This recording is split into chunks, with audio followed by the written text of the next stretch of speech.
What's up, guys? Today I want to talk to you about two separate loadouts that you can bring into Beyond Light for your Titan character that'll get you through both PVE as well as PvP, and kind of my rationale behind why I feel the way I do about them.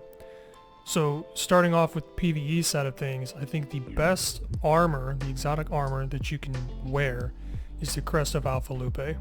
So the perk reads Survival Well, generates an additional orb of light from supers and a healing pulse when the barricade is activated. So what this means is every single time that you pop your shield, whether that be the towering barricade, which is the big one, or the rally barricade, which will help speed up your reloads if you're nearby it, regardless on which one of these you pop, every time you pop it, you're going to get about half of your health meter back. So imagine, you're in a nightfall that's above your power level, or you're trying to do the raid for the first time. Everything is way out of your power level range. You're going to be taking a lot more damage. So every time you pop your shield, you'll be able to heal your character and it will help your survivability, right?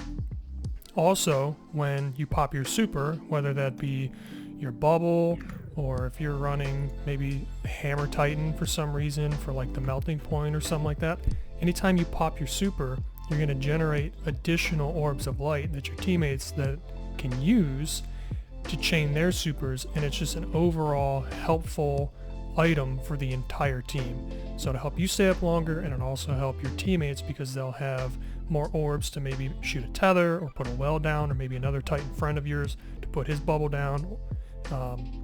So I really think that this is an exotic that I don't really ever see anybody use in PvE, but I think it's very valuable.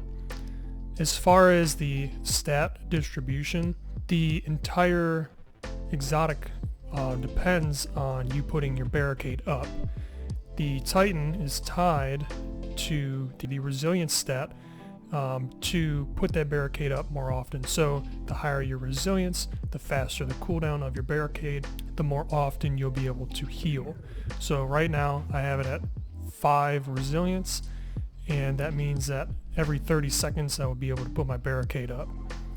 The rest of this is really kind of your choice or your preference. High recovery is always good, as a lot of people know. High discipline as well, to be throwing your nades. And then the rest will just kind of fall wherever your armor will allow it to. Just to kind of give you a quick overlook of my armor's stats and what I put on there. Here's my helm. Get the heavy ammo finder, the special ammo finder. The gauntlets, you really just want to base this around reloading whatever gun you're going to use. I put impact induction on there, so anytime I punch anything, it helps with the grenade cooldown. The chest piece itself, again, you're just going to load it up with whatever guns you're going to use as far as ammo reserves. I have more ammo finders on the boots, and then this is probably going to change due to next season's artifact, but right now I'm running Oppressive Darkness because I use bubble. So anytime I go into PvE, it looks almost exactly like this. But let's say you don't have this exotic chest piece. What are some alternatives? I would say that second in line would be the Heart of Inmost Light chest piece. And I have a PvP build for this, but not a PvE build for this, because you can actually use this to throw one-shot sticky nades at people. It's kind of hilarious, but this kind of does the same thing, but same thing in the idea that it's using your abilities to do things, but I'll read the perk. So it's Overflowing Light. So using an ability, so your grenade, your melee, or your barricade, so using any one of those, empowers the other two. And empowered means the abilities have a faster regen, and then your melee and grenade do more damage. And then the barricade now has more hit points. So let's say you don't have the Alpha Lupe, you can use this and you put your barricade up. Now, since you put the barricade up, you've buffed your grenade and your punch. Now let's say you go punch somebody, you punch a thrall, right? Well, now that's speeding up the cooldown of your barricade and your grenade, and your punch is stronger because you put the grenade up, or you put the barricade up first. And then now you throw your grenade, and now it's buffing the melee and the barricade, and the cooldown is faster, so you can kind of chain them. So you can kind of see the synergy there. The only reason I don't like running this over the other one, the Alpha Lupe, is simply because you don't heal. Where if I'm in a very high power level environment, that's like the first thing on your mind. Let's say you have on Extinguish or something, you're really not trying to die. This has saved my backside quite a few times. So if we go into the PvP loadout, this really shouldn't be a shock for anybody, but I run the Dune Marchers, and my loadout would look pretty much like that. So if we read the Dune Marchers perks, so we have linear actuators, increase sprint speed, sprinting builds up a static charge, and then after you melee somebody, that charge will chain damage to nearby enemies. So you essentially turn yourself into a giant static ball of electricity, and anytime you punch anybody, it's going to damage anybody around you. I think right now the radius is 20 meters. It's pretty insane. It doesn't sound like much, but it can like go through walls and stuff, which is kind of busted in my opinion. I think before they buffed it, it was like 15 or maybe 12 meters or something like that. So it's a very strong exotic perk. As far as the stat distribution of this, I'm very particular about this just because every stat to me has to fit a certain timeline for my playstyle. So I run 100 recovery. This is very common in PvP. You're going to see a lot of people do this. This just means your shield's going to come back as quickly as it possibly can after the last time you were damaged. I run 6 resilience currently for 2 reasons. One, with Thorn as a 150, if they have the exotic perk, they can 2-tap you and kill you with anything less than 6 resilience. So initially I ran 6 resilience because of that, but since this is also tied to the barricade cooldown, the higher this stat goes, the quicker I get my barricade back, and it's very useful in PvP. So right now at 6, it's every 28 seconds. If I were to bump it up to 7, it would go down every 25 seconds. So there is some diminished return there. With the hand cannons changing to 140s across the board, I don't think 6 is going to be enough to stop Thorn anymore. I feel like you're going to need something obscene like 8 or 9, but that's all to be determined. So for right now, I run 6. Mobility, I'm running 4, just because it helps. You don't really need high mobility on a Titan, but the higher your mobility, the faster you'll strafe left and right, the higher your initial jump height will be, stuff like that. So if you go too low, you start to feel very slow and sluggish, so I try to keep it.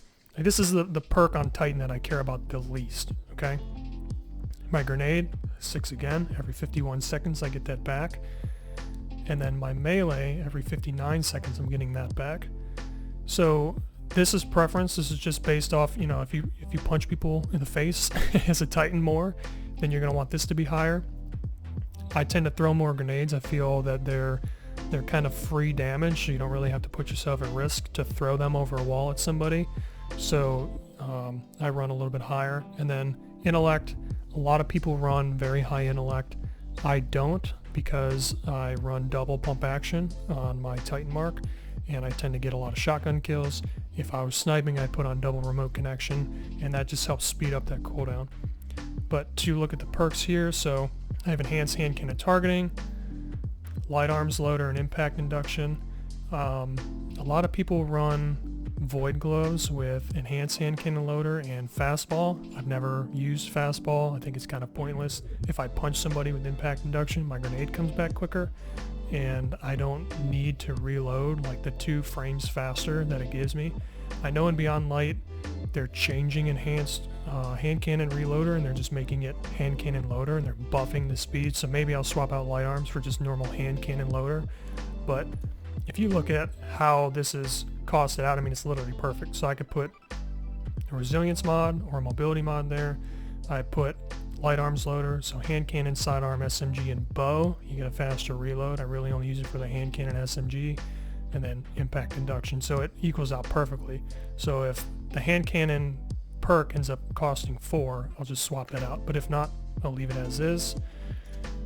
Chest piece, unflinching hand cannon.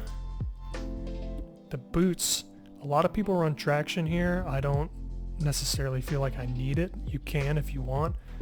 This just helps stow my hand cannon faster to get my shotgun out so I can swap quicker. Special ammo finder, and then a resilience mod, and then my mark. So hopefully this is helpful. You know, let's say you're brand new to Titan and you're like, man, I want to play the new content. I don't know what to use. I like both PvP and PvE, or maybe you just like one of them. These are two loadouts that you can literally take into any PvP mode, whether it's trials, comp, quick play, whatever, or any PvE mode, whether it's a nightfall, a strike, the raid, if you like gambit, anything like that. It's going to be beneficial and useful more times than not. So hopefully this helped you guys out. If you like stuff like this, let me know in the comments below. And if you want to see more like this, you know, please hit that subscribe button and let me know. I mean, tell me down below, like what are some things that you guys want to see as far as content creation. I know it's kind of hit and miss right now. I'm very busy with work and stuff like that, but you know, I really do enjoy making content for y'all, and I hope to see you guys in the next one. Peace.